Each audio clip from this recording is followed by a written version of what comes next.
Siyanamkela Avalanche of Grace, igama lami ndithenjiwe molweni.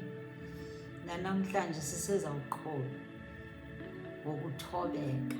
uYesu ufuna sithobeke kule season. Ufuna senze njani? Ufuna sithobeke. Sithi sawugqiba sibe nentobeko. Xa sinentobeko ke singantoni? Sizigusha. Wenze umzekelo bafuna sibe zigusha, sibe nobuntu, sibe nenhlonipho, enobuntu. Sike sizilibale thina ukuthi ndingumketekete mi. Sike siphume kubumina. Xa uthobekile kaloku uyazilibala. Senze njani? Sithobele le uYehova ayithethayo. Asiye ku 1 Peter chapter 5 verse 6. Ngoba le humility is an instruction alendele ndibona ngayo. Into yokufuna sibe nayo. Humility ayibona ukuthi ifana ne-forgiveness ne-unforgiveness. Is too personal. Ijonge mna ayikho ukuthi ijonga as a group. Imfundiso eza kuwe Thenjiwe, asizibize. Ethi ku-verse 6, zithobeni ngoko phantsi kwesandla esinamandla sikaThixo, ukuze aniphakamise ngexesha elifanelekileyo. Masizithobeni phi? Phantsi kwesandla esinamandla sikaThixo. Into ethetha into uthi njena masithobeleni le ebhalwe la eBhayibhileni ethethwa nguThixo. Swallow your pride. Kuyeke ukukhonza, siyeke ukukhonza izithixo. Siyeke ukucinga fana uba xa siyokhonza izithixo phayana zikho into engcono esenzayo.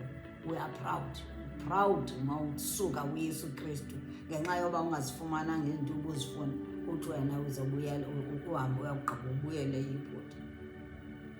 Ukuziphakamisa oko, pride. Uziboqelela ukuthi wena udingi uncedo kaYesu, awudingi uncedo kaYesu Kristu wena. Uziphakamisile. Namhlanje ke uYehova uthi zithobe. Hanke uverse 6 uchapter olanda uverse 6 uthi zithobeni ngoko phantsi kwesandla esinamandla sikaThixo ukuze aniphakamise ngexesha elifanelekileyo. What a powerful verse. Ayibuzi. Kutshiwe futhi wathi kuthena kufuna sikhethe ntoni? Ubomi. Utshilo wathi masikhethe ubomi. Asikhethe ubomi ke sizawumamela iBhayibhile, sizawumamela uThixo. South Africa. Ake sibuyeleni kuYesu sizithobe phantsi kwesandla sakhe esinamandla. Kwenzela ukuthi azosiphakamisa. Xa iphakamisa iSouth Africa. Yabona South Africa njengoba isenzeka yonke ke izinto ezimbi ezenzekayo. Masizithobeni kuye kuThixo. Phansi kwesandla sakhe esinamandla. Sinamandla isandla sakhe. Lelizwe lakhe likugqibela yena. Akuzugqibela njalo. Masiphumeni ekukhonzeni abanye oThixo. Sizozithoba. Sisawugqiba sibe nantoni? Sibe nentobeko. Sibe nokuhlonipha, sihloniphe, sibe nenhlonipho, sibe nobuntu. That's humility. Sibe humble and have humility. Nansi namhlanje sinentseza namhlanje. uLuka 18, asekuLuka 18 siqale phaya kwiverse 9. Ithi heading yakhona umzekeliso womfarisi nomqokeleli rhafu. Ke kaloku uYesu uthethe lo mzekeliso. uYesu befundisa. Uthethe lo mzekeliso wabathile ababekholose ngokuzicingela ukuba bangamalungisa. Faka igama lamba ngoba ngenye ixesha uThenjiwe uyathanda ukuzicingela ingathi ulilungisa. Sifaka amagama ethu sizofumana, sizokuba njani, sizofundiseka, impilo lezethu zizotshintsha, uYesu ufuna sitshintshe. Thenjiwe ngokuzicingela ukuba ulilungisa, bebadelile abanye. Sinayo loo nto leyo kakhulu yokujongela abanye abantu phantsi, i-pride leyo. Jongela omnye umntu phantsi, dalela omnye umntu ukuthi hayi lowa, i-pride. Nale yokuthi njena uYesu xa sithi masenze umsebenzi wakhe, masixelele abanye abantu ngaye, uthi wena hey not mna, i-pride leyo, kukuziphakamisa. uYesu kunika ilizwi, phinde ke ngoku wena wenze uhambe usenze amen kwabanye abantu apha online, kanti bekuqalela lizwi wanikwa wena, belinike wena qala. Bekunika ilizwi uvuka njena, umoya wakhe ongaphakathi kuwe uthi funda leya Bhayibhile, akunika ilizwi wena ulifunde, athi lipose wena u-proud, i-pride le. Thobekani, kuthiwa masizithobeni phantsi kwesandla sikaThixo sinamandla. Asizithobeni, sivumele yonke into athethayo. Uba uthi xelela abantu ilizwi, likhuphe ubaxelele. Occupy. Till Jesus comes, utshilo wathi masikrwele azabuya. Lizwi lakhe. Oh, glory to Jesus. Asiye naya kuverse 10. Amadoda amabili enyuka aya endlini kaThixo esiyawuthandaza. Enye yayingumFarisi, enye ingumqokeleli werhafu. Verse 11. Ke yena umFarisi wayemi ethandaza esithi, Thixo, ndiyabulela kuba ndingenjengabanye abantu, andifani nabanye abantu. Ndiyabulela Thixo ngoba ndingenjengabanye abantu. Inoba wayememeza, andifani nabaphangi, andifani nezikhohlakali. Lokhu ekhomba abantu, andifani nabakrekrezi, ndingenjengaye nalo mqokelelo werhafu.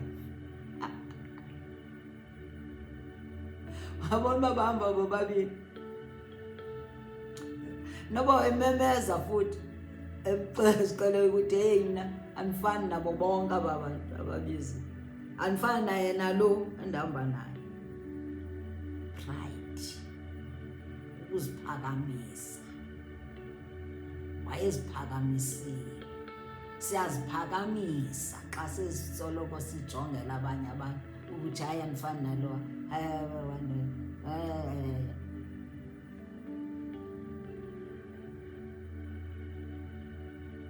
Verse 12. Wathi ndizila ukutya kabini ngeveki, ndinikela ngesishumi sakho konke endikuzuzayo. Ngambona ukuthi une-mindset, une-religious mindset nyana. Ngoba kufuneka ngajonge izinto, usindiswe ngegrace. It's by grace, hayi ngemisebenzi esiyenzayo. Ukuthi umemeze le nto yenza, mna ndenza le.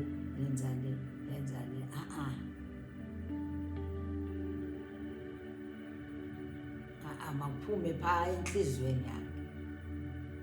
Simvume uYesu ngenhliziyo, sakonfesa ngomlomo. Andithi?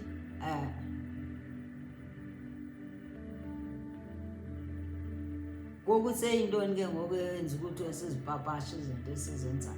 Ngoba ezinye izinto ufuna sizenze from the heart. Ayizo zinto efuna sizibalise siqhayise ngazo.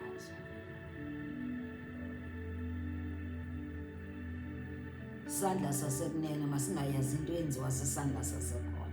Andithi kwezinye izinto ezinye seziyenzeka ukuthi zivele, kodwa zikhona ezinye eziphuma kuwe ongafisi nokuthi abanye abantu bangazazi. Andithi verse 13, ke yena umqokeleli rhafu wayemiqelele engathandi nokuphakamisela amehlo wakhe ezulwini, wayemane eziphothulisayo esithi Thixo yiba netarhu kum namunye, Thixo yiba netarhu kum namunye, yiba netarhu kum namunye, yiba netarhu esiphothisayo mntakaThixo, ngoba wayemvile lo noba lo kaloku wayememeza. Ndithi siyamemeza kakhulu, show off, singayenzi show off. I-show off yi-pride. Mboneni akayifunisi loo nto, ikafuni. Verse 14, inene wagoduka umqokeleli rhafu lowo elilungisa kuThixo kunomfarisi lowo, kuba ke kaloku wonke umntu oziphakamisayo uyakuthotywa, nozithobayo uyakuphakanyiswa.